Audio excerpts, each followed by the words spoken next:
문제에 대하여 말하면 남자가 여자를 가까이 아니함이 좋으나 음행을 피하기 위하여 남자마다 자기 아내를 두고 여자마다 자기 남편을 두라. 남편은 그 아내에 대한 의무를 다하고 아내도 그 남편에게 그렇게 할지라. 아내는 자기 몸을 주장하지 못하고 오직 그 남편이 하며 남편도 그와 같이 자기 몸을 주장하지 못하고 오직 그 아내가 하나니 서로 분방하지 말라. 다만 기도할 틈을 얻기 위하여 합의상 얼마 동안은 하되 다시 합하라. 이는 너희가 절제 못함으로 말미암아 사탄이 너희를 시험하지 못하게 하려 함이라. 그러나 내가 이 말을 함은 허락이요 명령은 아니니라. 나는 모든 사람이 나와 같기를 원하노라. 그러나 각각 하나님께 받은 자기의 은사가 있으니 이 사람은 이러하고 저 사람은 저러하니라.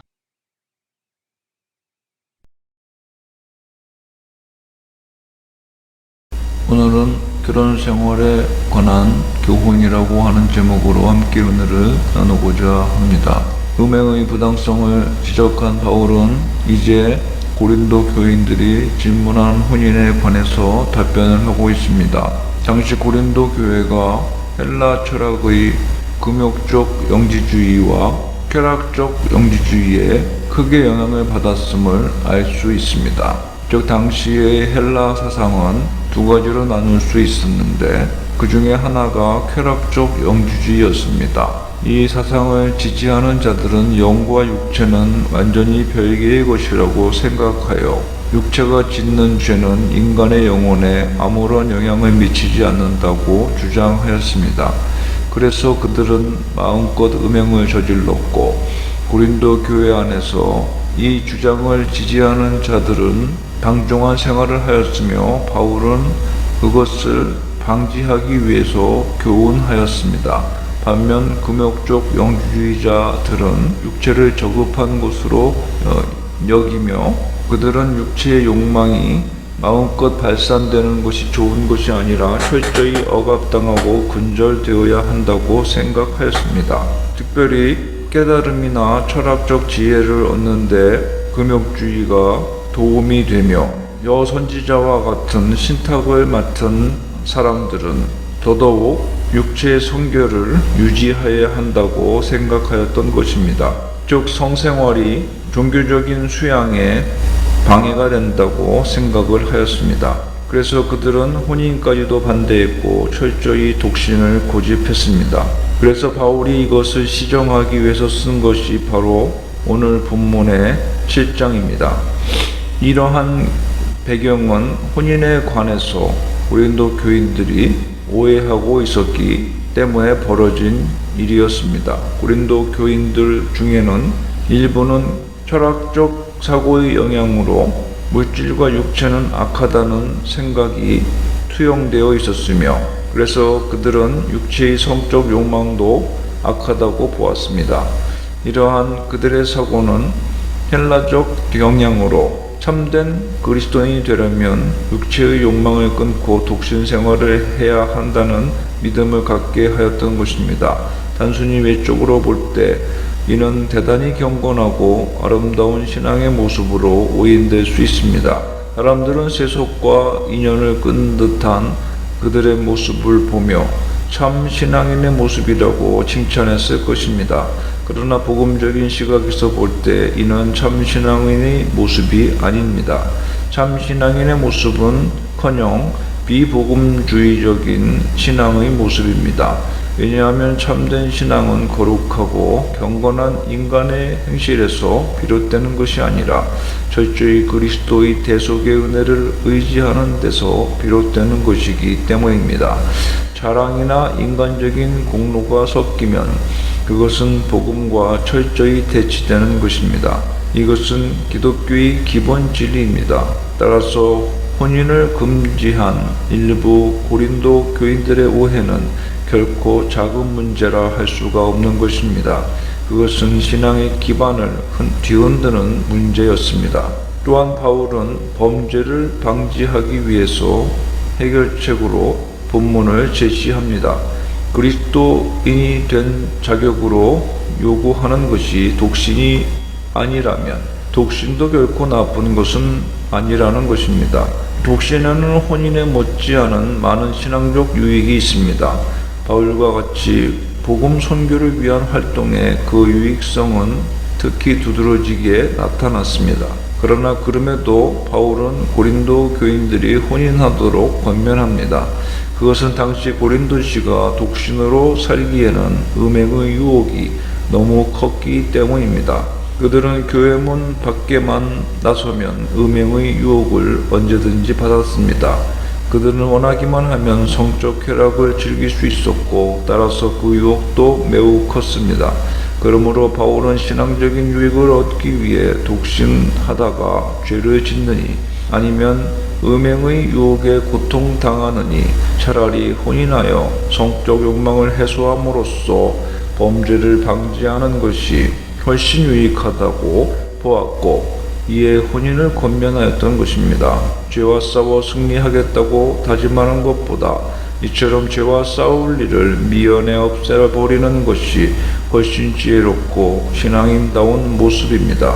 죄의 유혹과 싸워 승리한다는 것도 어렵거니와 승리한다 해도 그 싸움은 성격상 소모전이 될 것이기 때문입니다. 따라서 예수님께서도 기도를 가르쳐 주실 때 우리를 시험에 들게 하지 마옵시고 라고 기도하라고 하셨습니다.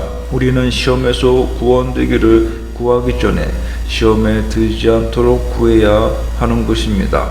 또한 부부는 협력 관계에 있기 때문에 매우 중요하고 유익한 관계라는 것입니다. 바울은 비록 음행의 방지를 위해 혼인하라고 했지만 배우자를 성적 욕구의 해소의 대상으로만 규정한 것은 아니었습니다. 바울에게 있어서 부부는 인격과 인격의 만남이었습니다. 그러므로 두 사람은 대등한 관계였습니다. 누가 누구에게 종속되지 않았고 누가 누구를 무시할 수도 없었습니다. 남편과 아내는 서로의 인격을 존중하는 의무가 있었고 서로에게 인격을 존중받을 권리가 있었습니다. 이는 혼인의 원리입니다. 부부는 이 원리에 입각해서 살아야 합니다. 오늘날 이혼율이 급격히 증가하고 있는 것은 이 원리가 깨어지고 약화되었기 때문입니다. 세상에 살면서 인간이 많은 아픔을 겪지만 그 중에서 가장 큰 아픔은 인격이 손상당하는 아픔일 것입니다. 사람은 인격을 반복적으로 손상당하면서는 함께 살 수도 일할 수도 없도록 지어졌습니다. 따라서 오늘날처럼 서로의 권리만 주장하는 사회에서 이혼율이 증가하는 것은 당연한 추세인 것입니다. 따라서 사회의 와해의 위기를 몰고 오는 이혼율을 줄이려면 부부관계의 성경적 원리를 시급히 도입해야 할 것입니다. 이것은 가정뿐만 아니라 사회와 국가를 인격으로 존중하는 사회로 만드는 지름길이 될 것입니다. 서로가 서로를 존중하고 인격적으로 대우해주는 데서부터 모든 인격적 갈등은 해소되는 법이며 참된 화해와 일치가 이루어지는 법입니다. 바울이 말씀한 독신 생활이 좋다는 의미는 무엇일까요? 독신 생활은 그 자체적인 의미로서는 좋은 것이 아니며 항상 결혼보다 우월한 것도 아닙니다. 바울은 다른 서신서에서 결혼한 상태를 예수 그리스도와 교회가 연합된 상태로 묘사해 결혼의 신성함에 최고의 경의를 표하였으며 또한 결혼을 금하는 것을 후대의 거짓 교사들의 표징으로 지시하였습니다. 따라서 바울이 말할 때 독신 생활이 좋다는 것은 그 자체로서 명예로운 것이라는 의미와 어떤 특별한 경우에 좋다는 의미입니다. 하나님은 사람의 독처하는 것이 좋지 못하니 라는 말씀을 창세기 2장에 기록해 하셨습니다. 우리는 이것을 기억해야 합니다. 그러면 독신이 혼인보다 좋은 경우는 어떤 경우일까요?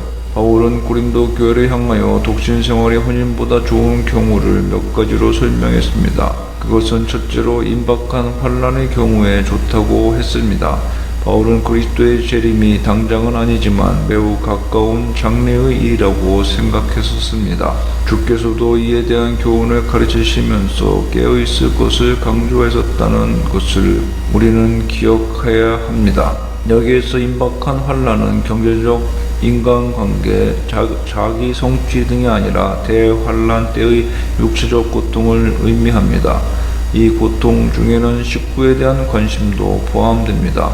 따라서 우리는 이러한 환난 때는 혼인하지 않는 것이 현명하다고 하는 바울의 생각을 깨달을 수 있습니다. 둘째로, 주를 위해서 특별한 봉사를 부름받았을 때는 혼자 지내는 것이 좋다고 했습니다. 이것은 바울과 같은 경우에 해당됩니다. 독신이 하나님 나라 일에 전념하는 데는 훨씬 더 효과적일 수 있습니다. 셋째로, 이 두 가지는 각각의 은사에 따라 행해져야 한다고 했습니다. 만약 절제 하는 은사가 없으면 그는 결혼하는 것이 좋습니다.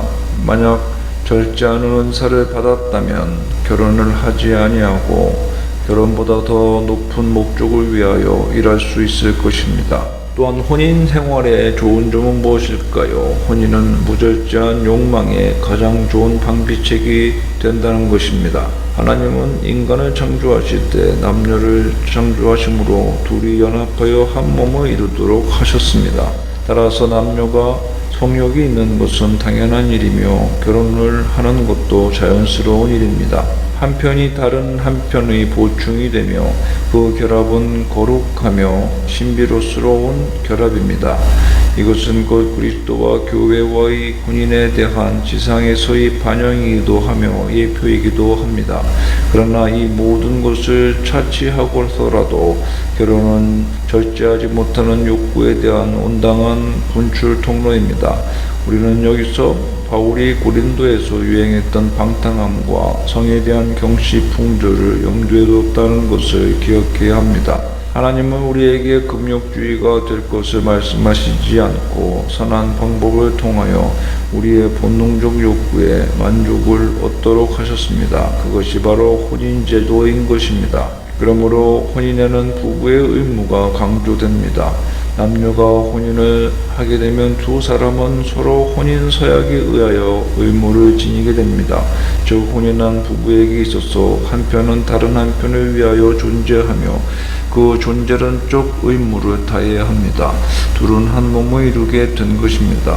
바울은 이러한 관계를 아내가 자기 몸을 주장하지 못하고 오직 그 남편이 하며 남편도 이와 같이 아내가 하나니라고 했습니다. 따라서 부부는 자신의 의견을 죽여야 하며 서로 섬기는 자세를 가져야 할 것입니다. 또한 혼인은 한 남자와 한 여자의 결합이어야 합니다. 일부 다처주의자는 참된 혼인의 개념을 상실한 자들입니다. 성경에서 지시하는 참된 혼인은 아담이 오직 한 여자 하와를 취한 것처럼 다만 두 사람의 결합이었습니다. 성경은 오직 일부 일초주의를 지지하는 것입니다. 따라서 이러한 사상에서 떠나는 것은 엄청난 불행을 초래합니다. 우리는 이러한 일을 성경 여러 곳에서 찾을 수 있습니다. 라멕은 두 아내를 취하였으며 아브라함은 사라와 하갈 두 아내를 취함으로 그 가정이 결코 평탄치 못했고 그 여파는 오늘날까지 미쳐 그 시로 인하여 팔레스틴 지역은 아직도 분쟁을 끝맺지 못하고 있는 실정인 것입니다. 그러므로 독신으로 있을 때나 혼인관계로 있을 때나 항상 주님의 뜻을 위하여 살며 그리스도인으로서의 본분을 다하는 바람직한 삶을 추구해야 하겠습니다. 기도합시다. 하나님 아버지, 우리가 독처하거나 혼인하거나 항상 주의 뜻을 먼저 생각하며 하나님이 주신 사명과 가정과 같은 인연을 소중히 여기며 그 가운데 주님의 뜻과 주님의 영광이 드러날 수 있도록 올바르게 행하는 저희들의 삶이 되게 하여 주시옵소서. 예수님의 이름으로 기도합니다.